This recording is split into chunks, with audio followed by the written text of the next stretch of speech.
Breaking news చూస్తున్నాం. దేశవ్యాప్తంగా petrol diesel ధరలు పెరిగాయి. లీటర్ పెట్రోల్ డీజిల్ పై ₹3 పెంచారు.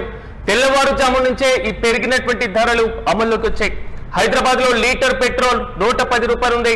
అదేవిధంగా లీటర్ డీజిల్ ధర ₹98కి చేరుకుంది. ఎలాంటి ముందస్తు సమాచారం లేకుండానే ధరలను పెంచింది ప్రభుత్వం. మరి ముఖ్యంగా గత 10 రోజులుగా పెట్రోల్ ధరల పెంపు పైన ప్రచారం కూడా సాగుతుంది. దాదాపు 5 రాష్ట్రాల అసెంబ్లీ ఎన్నికలు ముగియడంతో ప్రజలపైన పెను భారం పడబోతుంది. ఇప్పటికే పెట్రోల్ డీజిల్ పొదుపుగా వాడాలని కేంద్ర ప్రభుత్వం సూచనలు చేస్తున్న నేపథ్యంలో స్వయంగా ప్రధానమంత్రి, ముఖ్యమంత్రులు సైతం కూడా తమ యొక్క కాన్వాయ్లను తగ్గించుకున్నారు. అదే బాటలో కేంద్ర మంత్రులు, రాష్ట్ర ముఖ్యమంత్రులు కూడా కాన్వాయ్లు తగ్గించుకున్నారు. చెప్పకనే చెప్పారు, ఇప్పటికే పూర్తి స్థాయిలో కాన్వాయ్లను తగ్గించుకోవడం, మరి ముఖ్యంగా ఇంధన ధరలు పెరిగేటువంటి అవకాశం ఉందంటూ కూడా ఆర్బీఐ గవర్నర్ కూడా చెప్పినటువంటి నేపథ్యాన్ని మనం గమనించాం.